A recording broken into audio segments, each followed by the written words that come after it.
And over drinks and snows, keep them pleased. Small and teased, Gonna have a good time. What's with you?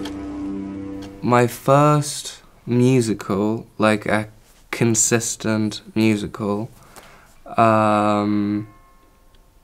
came about when I was actually adapting a stage play I had written into a film musical. So the stage play had 3 songs in it, but then to me it felt inconsistent to make a film with just 3 random songs within it. So I decided to make it into a full-on musical, which meant I took the prose from the play and saw what could be made into songs. And that's how I created my first full-length musical.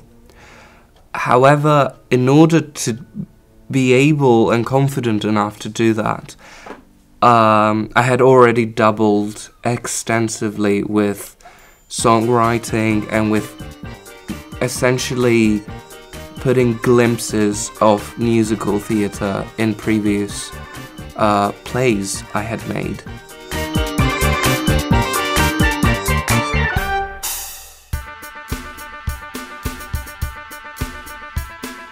I can't say anything consistent. I think it's a combination of what my grandparents would listen to, what my parents would listen to, and then what I'd be exposed to either through television or through my older sister.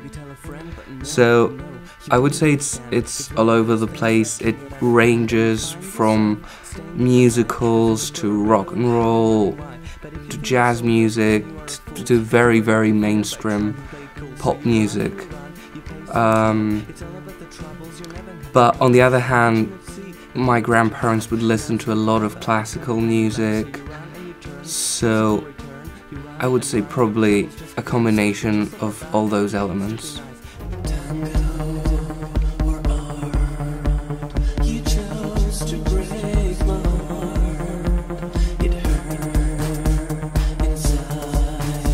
My music compositions, I would say, are all over the place. I like jazz music a lot.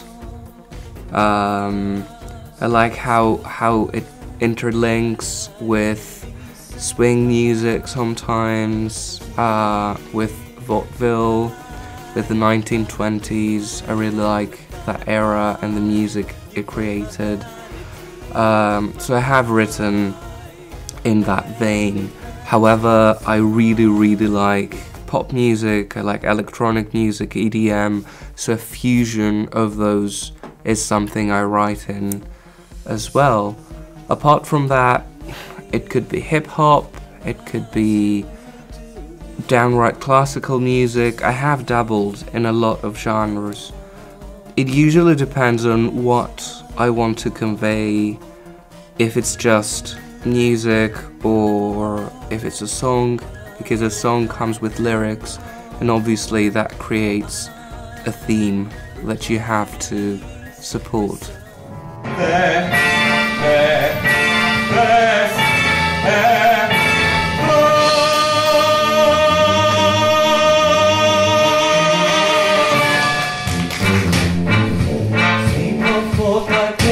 I think the easiest and most superficial way would be that they are really fun and they convey emotion very readily, because they do it through acting, through music and through dance. So that's a very powerful combination. However, for me personally, it goes far beyond that. I think a musical has the ability to enrich a spectacle in ways that theatre by itself cannot. And so you have a much more intricate journey as a spectator, or even as a performer, when you're when you're either viewing or participating in a musical.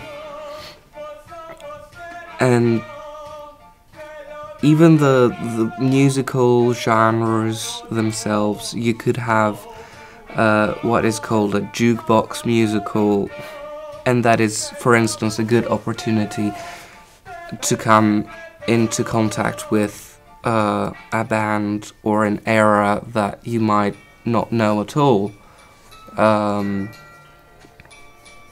Yeah, but I'm just babbling on right now.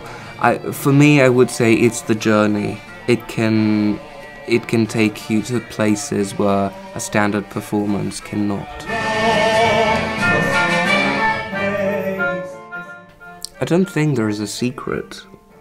I think you see composers who write musicals, and they're just a fascinating collection of characters and people, because I think that also has to do with what kind of musical it is, and it depends on what you want to convey. You have people who write music for musicals and they're classically trained, and then you have rock or pop musicians who end up composing musicals.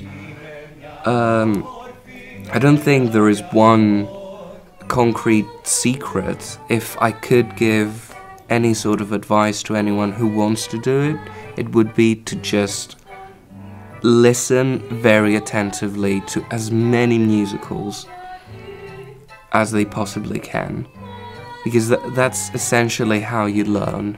You learn from not only from the masters, you learn from everyone who dabbles, because you might learn what to do and you might learn what not to do.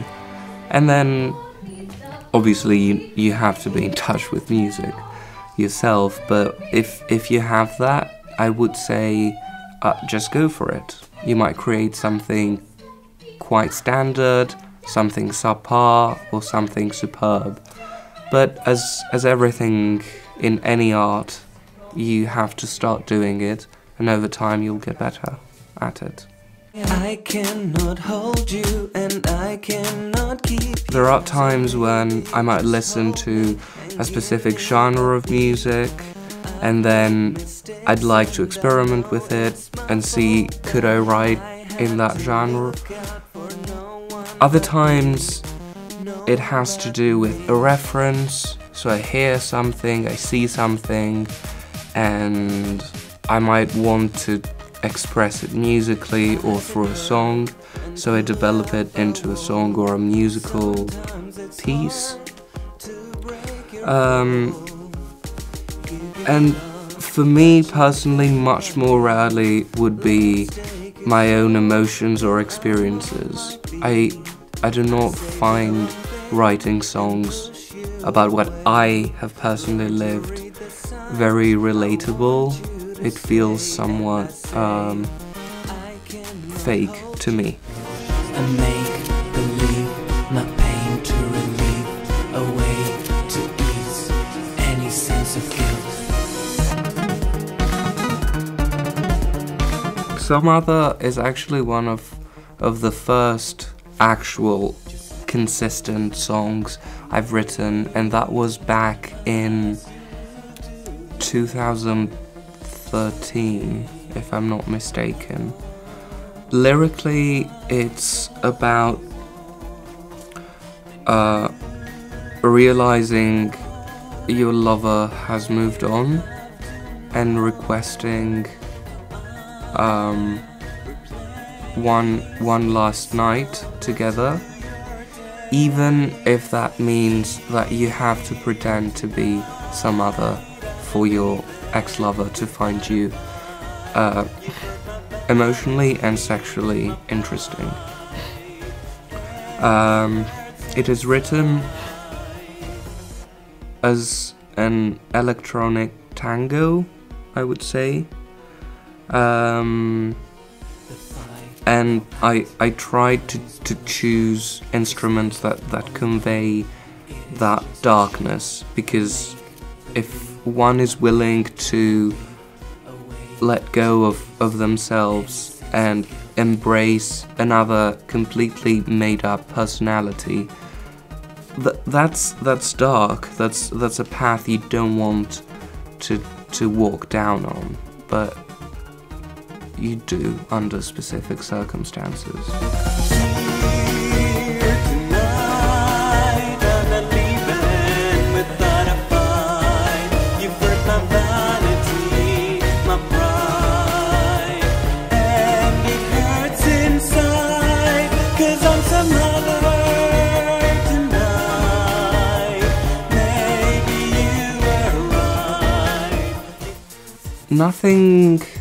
Nothing concrete for me.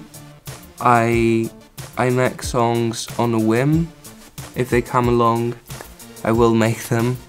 However, I am thinking about developing a feature film, a musical feature film, on the subject of neo-Nazism as a political phenomenon, and how the financial crisis has heightened it, and how we go about it, essentially. So it's a very demanding project, but hopefully it will come into fruition in an appropriate way, because I want to go into depth and I want to highlight it, while at the same time showing people that musicals are not a superficial form of entertainment, but they can go in depth and touch upon the most serious of subjects if the people who make them are dedicated and daring enough. You never know what you got till it's gone, until you're locked outside your own home, and then you understand everything's so clear that you are all alone. You never know